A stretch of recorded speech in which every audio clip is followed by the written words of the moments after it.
Welcome to RSK Helpline, a complete free web development platform మన తెలుగులో. Hello friends, welcome back to my new brand series of Node.js in Telugu. This is video number 18. So ఈ క్లాస్లో మనము streams గురించి discuss చేద్దామండి. Streams అంటే ఏం లేదండి, ఇవి ఎందుకు యూజ్ చేస్తామంటే డేటా సోర్స్ నుంచి ఏదైనా డేటా సోర్స్ మన దగ్గర ఉన్నట్లయితే ఆ డేటా సోర్స్ నుంచి డేటాని రీడ్ చేయడానికి యూజ్ చేస్తాం. అలాగే ఈ స్ట్రీమ్స్ని మనము ఏదైనా డెస్టినేషన్లోకి మనము రైట్ చేయాలన్నా కూడా మనము ఈ స్ట్రీమ్స్ని యూజ్ చేసి డేటాని మనము డెస్టినేషన్ ఫైల్కి పంపించవచ్చు, అంటే స్టోర్ చేసుకోవచ్చు, డెస్టినేషన్ ఫైల్లో రైట్ చేయొచ్చు. సో దానికోసం అనేది మనం ఇక్కడ స్ట్రీమ్స్ అనేవి యూజ్ చేస్తాం. సో మెయిన్గా మనము ఎన్ని రకాల ఈ స్ట్రీమ్స్ యూజ్ చేస్తామంటే రెండు రకాల స్ట్రీమ్స్ అనేవి యూజ్ చేస్తామండి. ఒకటి వచ్చేసి రీడబుల్ స్ట్రీమ్, సెకండ్ వన్ వచ్చేసి రైటబుల్ స్ట్రీమ్. రీడబుల్ స్ట్రీమ్ ఎందుకు యూజ్ చేస్తామంటే సోర్స్ నుంచి డేటాని రీడ్ చేయడానికి రీడబుల్ స్ట్రీమ్ని యూజ్ చేస్తాం. అలాగే డేటాని డెస్టినేషన్ ఫైల్లో రైట్ చేయడానికి రైటబుల్ స్ట్రీమ్స్ అనేవి యూజ్ చేస్తాం. ఈ రీడబుల్ స్ట్రీమ్ కావచ్చు, రైటబుల్ స్ట్రీమ్ కావచ్చు, ఈ స్ట్రీమ్స్ మనం దేంట్లో యూజ్ చేస్తాం, దేని ద్వారా యూజ్ చేస్తామంటే ఎఫ్ఎస్ మాడ్యూల్ ఉంది కదా మనకి, మనం ఆల్రెడీ డిస్కస్ చేసుకున్నాం. ఒకటి ఎఫ్ఎస్ మాడ్యూల్ అని చెప్పేసి వీడియో నంబర్ ఇక్కడ custom modules, one second, I will show you. So sorry, దీంట్లో చూద్దాం. File where it is, file system module video number 14. So video number 14లో మనము ఒకసారి చూడండి. సో వీడియో నెంబర్ 14 చూసినట్లయితే అందులో మనము ఎఫ్ఎస్ మాడ్యూల్ గురించి డిస్కస్ చేసుకున్నాము, ఫైల్ సిస్టమ్ మాడ్యూల్ అని చెప్పేసి. సో ఆ ఫైల్ సిస్టమ్ మాడ్యూల్ని మనం ఇక్కడ యూజ్ చేసుకుంటాం. Okay, so with the help of file system module మనము ఈ రీడబుల్ స్ట్రీమ్ కావచ్చు, రైటబుల్ స్ట్రీమ్ కావచ్చు మనం యూజ్ చేసుకుంటామండి. అది ఎట్లా మనం ఒకసారి ప్రోగ్రామటికల్గా చూద్దాం.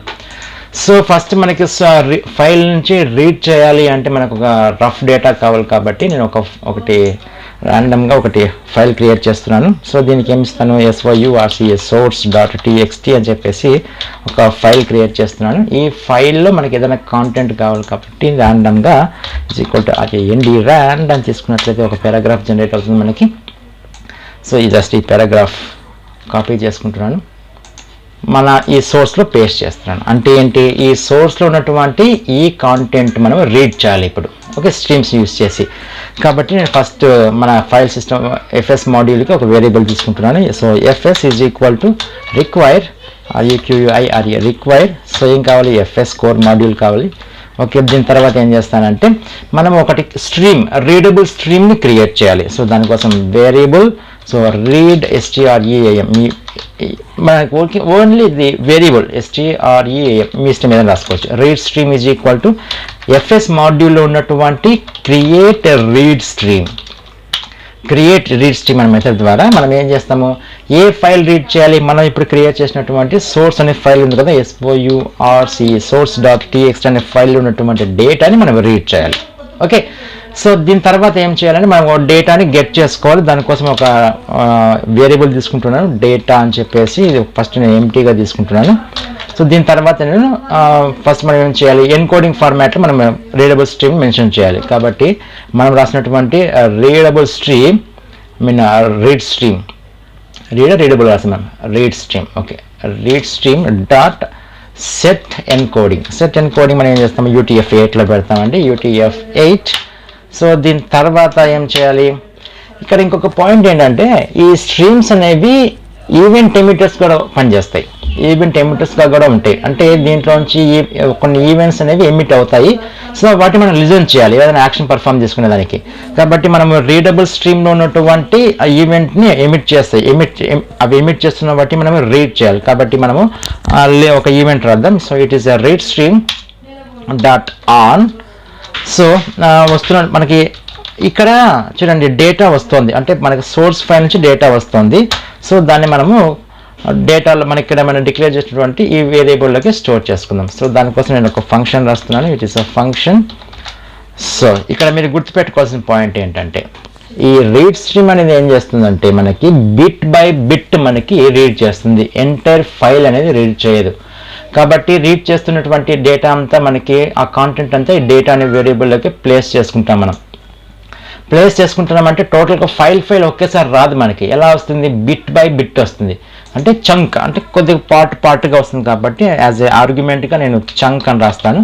సో వస్తున్నటువంటి డేటాని నేను ఈ డేటా అనే వేరియబుల్కి అసైన్ చేస్తాను, అంటే యాడ్ చేస్తాను. So data plus is equal to compound assignment అండి. సో దీంట్లో వస్తుంది, చంక్లో వస్తుంది.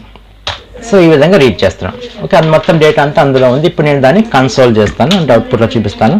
So read stream dot on ఈవెంట్ని లిజన్ చేస్తున్నాను.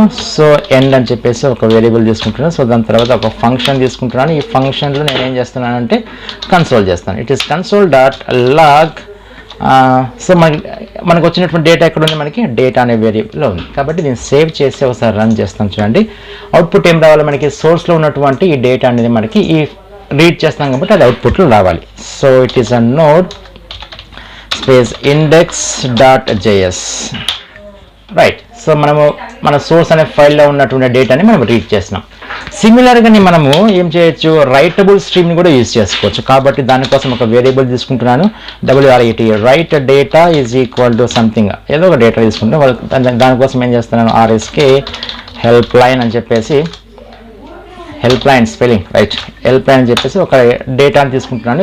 దీన్ని నేనేం చేయాలి, ఈ రైట్ డేటా అన్న వేరియబుల్ ఉన్నటువంటి డేటాని నేను ఒక డెస్టినేషన్ ఫైల్కి రైట్ చేయాలి, ఒక కొత్త ఫైల్లో రైట్ చేయాలి. కాబట్టి నేను దానికి స్ట్రీమ్ తీసుకుంటున్నాను. It is WRITE right stream.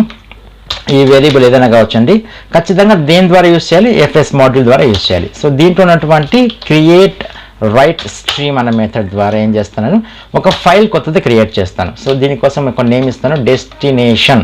ఈ ఫైల్ మనకి ఇప్పటిదాకా లేదు, మనకి ఇది ఈ ఫైల్ క్రియేట్ అయ్యి ఈ ఫైల్లోకి మనం ఇప్పుడు రాస్తున్నటువంటి RSK హెల్ప్లైన్ అని చెప్పేసి ఈ ఫైల్లో రైట్ అవ్వాలి. ఓకే, TXT ఫైల్ ఒకటి క్రియేట్ చేసుకుంటున్నాను. ఇప్పటిదాకా చూడండి ఇక్కడ మనకి డెస్టినేషన్ ఫైల్ లేదు, ఇప్పుడు క్రియేట్ అవుతుంది, దాంతోపాటు డేటా కూడా రైట్ అవుతుంది. సో రైట్ చేయాలి, మనం ఎన్కోడింగ్ మెథడ్ రాయాలి. కాబట్టి write stream WRIT write stream dot right WRIT right.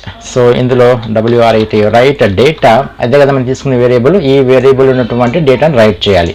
So encoding format వచ్చేసి UTF-8. సో దీని తర్వాత ఏం చేయాలి, మనం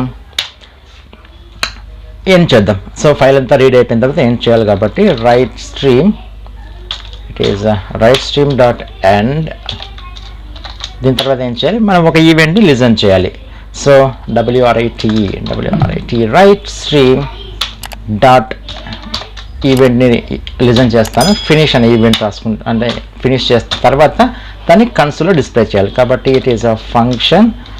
సో ఫంక్షన్ ఏం చేస్తాను, కన్సోల్లో ఆ రైట్ అనేటువంటి కాంటెంట్ని అంటే రైట్ అయ్యింది, ఫైల్లో కాంటెంట్ అనేది రైట్ అయ్యింది అని చెప్పేసి నేను డిస్ప్లే చేయాలి. కాబట్టి కన్సోల్ డాట్ లాగ్ సేమ్ చేస్తాము, writing WRITING writing is completed. Okay, so ఈ విధంగా రాసిన తర్వాత WRITING writing is completed. Save చేసి రన్ చేసినట్లయితే ఏమొస్తుంది మనకి, ఫస్ట్ రీడింగ్ అంటే డేటా అనేది రీడ్ అవ్వాలి. సో రీడింగ్ అయిపోయిన తర్వాత కొద్దిగా డేటా అనేది ఇంకొక ఫైల్లోకి రైట్ అవ్వాలి.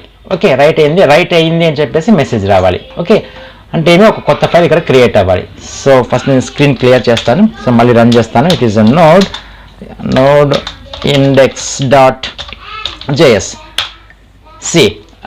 ఒక ఫైల్ క్రియేట్ అయ్యింది, ఆ ఫైల్లో మనకి RSK హెల్ప్లైన్ అని చెప్పేసి డేటాని రైట్ కూడా అయ్యింది. కాకపోతే ఇక్కడ మీరు గమనించాల్సింది ఏంటి, ఇక్కడ మీరు చూసినట్లయితే రైట్ కంప్లీటెడ్ అని చెప్పేసి ఫస్ట్ ఇది వస్తుంది.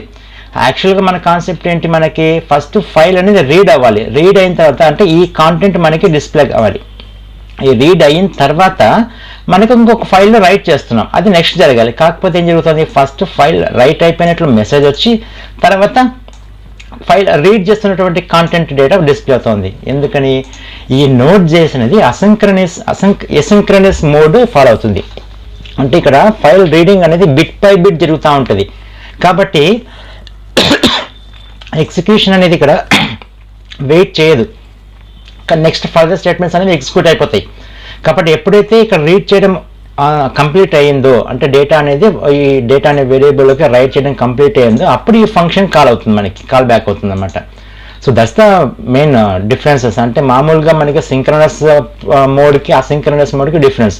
సింక్రనస్ మోడ్లో ఏం జరుగుతుంది, మనకి హోల్డ్ అయిపోతుంది. అక్కడ ఎక్కడైనా వెయిటింగ్ ఉన్నట్లయితే అక్కడే కంట్రోల్ ఎగ్జిక్యూషన్ అనేది అక్కడ స్టాప్ అయిపోతుంది. వన్స్ ద ఫినిష్, ఆ ప్రాసెస్ అంతా అయిపోయిన తర్వాత నెక్స్ట్ ఫర్దర్గా వస్తుంది. కాకపోతే ఇక్కడ నోడ్లో ఏంటి, అసింక్రనస్ మోడ్లో మనకి ఎగ్జిక్యూషన్ జరుగుతుంది కాబట్టి ఇక్కడ డేటా అనేది రీడ్ అయ్యేటప్పుడు ఇక్కడ వెయిటింగ్ ఉంటుంది, ఆ వెయిటింగ్ చేయదు, నెక్స్ట్ ఫర్దర్ స్టేట్మెంట్కి వచ్చేస్తుంది. కాబట్టి మనకు అవుట్పుట్లో రైటింగ్ ఈజ్ కంప్లీటెడ్ అని ఫస్ట్ వచ్చిన తర్వాత నెక్స్ట్ ఎప్పుడైతే ఈ రీడింగ్ అనేది కంప్లీట్ అయిందో అప్పుడు ఈ ఫంక్షన్ కాల్ అవుతుంది మనకి. కాబట్టి ఇది సెకండ్ మనకి డిస్ప్లే అవుతుంది. సో దట్స్ ద పాయింట్ ఇక్కడ. ఫస్ట్ ఇది ఎందుకు వస్తుంది, తర్వాత ఇది ఎందుకు వస్తుందంటే అసింక్రనస్ మోడ్లో ఎగ్జిక్యూట్ అవుతుంది కాబట్టి రీడింగ్ అయ్యేటప్పుడు వెయిట్ చేయదు, ఆ ప్రాసెస్ అయిపోయేంత వరకు వెయిట్ చేయదు కంట్రోల్ అనేది. నెక్స్ట్ ఫర్దర్ స్టేట్మెంట్స్ అనేవి ఎగ్జిక్యూట్ అవుతూ వస్తుంటాయి. ఎప్పుడైతే ఈ ప్రాసెస్ వెయిటింగ్ దగ్గర ఆ ప్రాసెస్ అయిపోయిందో అప్పుడు మనకి ఫంక్షన్ కాల్ బ్యాక్ వెళ్తుంది. Okay, this is about basic information about streams అండి. నెక్స్ట్ క్లాస్లో ఏం డిస్కస్ చేసుకుందాము అంటే పైప్స్ గురించి డిస్కస్ చేసుకుందాం. ఓకే గైస్, సో ఒకసారి మీరు ప్రాక్టీస్ చేయండి, it's very much easy. So ఒకసారి మీరు ప్రాక్టీస్ చేయాలి ఖచ్చితంగా. ఏదైనా సరే మీరు క్లాస్ విన్నంత సరిపోదు, మీరు ప్రాక్టీస్ చేస్తేనే మనకు సబ్జెక్ట్ వస్తుంది గైస్. సో ఈ వీడియో నచ్చినట్లయితే దయచేసి లైక్ చేయండి, షేర్ చేయండి. అలాగే కొత్తగా విజిట్ చేసినట్లయితే మన ఆర్ఎస్కే హెల్ప్లైన్ ఛానల్కి సబ్స్క్రైబ్ చేసుకుని పక్కనే ఉన్నటువంటి బెల్ ఐకాన్ యాక్టివేట్ చేసుకోండి guys. See you in the next class. Until then have a nice day. Bye bye.